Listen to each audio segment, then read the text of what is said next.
ಇನ್ನು ದಾವಣಗೆರೆಗೆ ಟಿಕೆಟ್ ಬಿಕ್ಕಟ್ಟು ಬಗೆಹರಿಸುವಲ್ಲಿ ಸುರ್ಜೇವಾಲಾ ಫೇಲ್ ಆಗಿದ್ದಾರಾ? ಬಂದ ದಾರಿಗೆ ಸುಂಕ ಇಲ್ಲ ಎಂಬಂತೆ ದೆಹಲಿಗೆ ಹೊರಟಿದ್ದಾರೆ ಸುರ್ಜೇವಾಲಾ.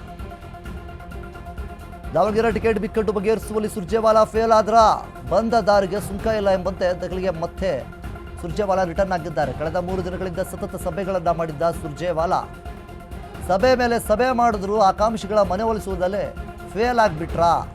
ಎಸ್ ಮಲ್ಲಿಕಾರ್ಜುನ್ ಅವರು ಬಗ್ತಾ ಇಲ್ಲ, ಮುಸ್ಲಿಂ ನಾಯಕರು ಇಲ್ಲಿ ಒಪ್ತಾ ಇಲ್ಲ. ಹೀಗಾಗಿ ದೆಹಲಿಗೆ ಪಟ್ಟಿ ರವಾನಿಸಿ ಸುಮ್ಮನಾದ್ರ ಸುರ್ಜೇವಾಲಾ ಅವರು.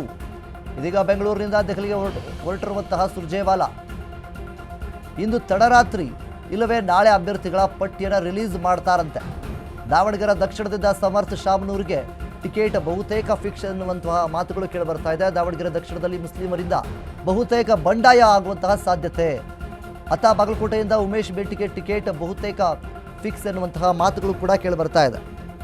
ಈಗಾಗಲೇ ರಾಜ್ಯ ಕಾಂಗ್ರೆಸ್ನ ಉಸ್ತುವಾರಿ ಆದಂತಹ ಸುರ್ಜೇವಾಲಾ ಅವರು ಬೆಂಗಳೂರಿಗೆ ಎಂಟ್ರಿ ಕೊಟ್ಟು ಸಿಎಂ ಮತ್ತು ಡಿಸಿಎಂ ಒಂದಿಷ್ಟು ಶಾಸಕರು ಸಚಿವರು ಎಲ್ಲರ ಜೊತೆಗೂ ಸಭೆ ಮಾಡಿ ದಕ್ಷಿಣ ದಾವಣಗೆರೆ ಏನಿದೆ ಮತ್ತು ಬಾಗಲಕೋಟೆ ಈ ಎರಡೂ ಕ್ಷೇತ್ರಗಳಲ್ಲಿ ಯಾವ ಒಬ್ಬ ಅಭ್ಯರ್ಥಿಗೆ ಟಿಕೆಟ್ ನೀಡಬೇಕು ಅನ್ನುವಂತಹ ನಿಟ್ಟಿನಲ್ಲಿ ಸಾಕಷ್ಟು ಸಭೆಯ ಮೇಲೆ ಸಭೆಗಳನ್ನು ಮಾಡ್ತಾ ಇದ್ದಾರೆ. ಸಾಕಷ್ಟು ಚರ್ಚೆಗಳನ್ನು ಕೂಡ ಮಾಡಿದ್ರು.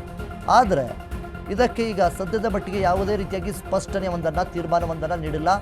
ಇಂದು ಸಂಜೆ ಅಥವಾ ನಾಳೆ ಬೆಳಗ್ಗೆ ಯಾರು ಅಭ್ಯರ್ಥಿ ಅನ್ನುವಂಥದ್ದನ್ನು ಘೋಷಣೆ ಮಾಡ್ತೇವೆ ಅನ್ನುವಂತಹ ನಿಟ್ಟಿನಲ್ಲಿ ಹೇಳಿದ್ದಾರೆ. ಈಗಾಗಲೇ ದೆಹಲಿಗೆ ವಾಪಸ್ ಸುರ್ಜೇವಾಲಾ ಅವರು ಹೋಗಿದ್ದಾರೆ ಅಂತ ಕೂಡ ಹೇಳ್ಬೋದು.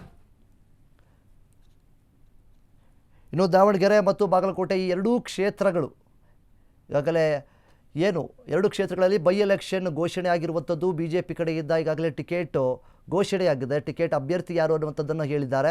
ಆದರೆ ಕಾಂಗ್ರೆಸ್ನಲ್ಲಿ ಮಾತ್ರ ಇನ್ನೂ ಕನ್ಫ್ಯೂಷನ್ಸ್ಗಳು, ಇನ್ನೂ ಗೊಂದಲಗಳು, ಇನ್ನೂ ಚರ್ಚೆಗಳು ಆಗಲೇ ನಡೀತಾ ಇದೆ. ಅವರವರ ಮಧ್ಯೆ ಫೈಟ್ಗಳು ಕೂಡ ನಡೀತಾ ಇರುವಂಥದ್ದು. ಸೊ ಇದೇ ಒಂದು ವಿಚಾರಕ್ಕೋಸ್ಕರ ರಾಜ್ಯ ಕಾಂಗ್ರೆಸ್ನ ಉಸ್ತುವಾರಿಯಾದಂತಹ ಸುರ್ಜೇವಾಲಾ ಅವರು ಆಗಮಿಸಿದ್ರು. ಆದರೆ ಅವರು ಕೂಡ ಬಂದ ದಾರಿಗೆ ಸುಂಕ ಇಲ್ಲ ಎನ್ನುವ ಹಾಗೆ ವಾಪಸ್ ದೆಹಲಿಗೆ ಹೋಗ್ತಾ ಇದ್ದಾರೆ.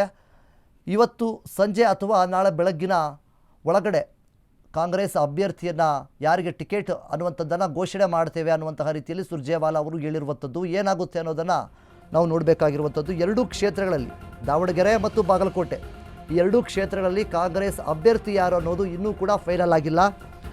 ಆದರೆ ದಾವಣಗೆರೆ ದಕ್ಷಿಣದಿಂದ ಸಮರ್ಥ ಶಾಮನೂರು ಅವರಿಗೆ ಟಿಕೆಟ್ ಫಿಕ್ಸ್ ಅಂತ ಮಾತುಗಳು ಕೇಳಿಬರ್ತಾ ಇದೆ.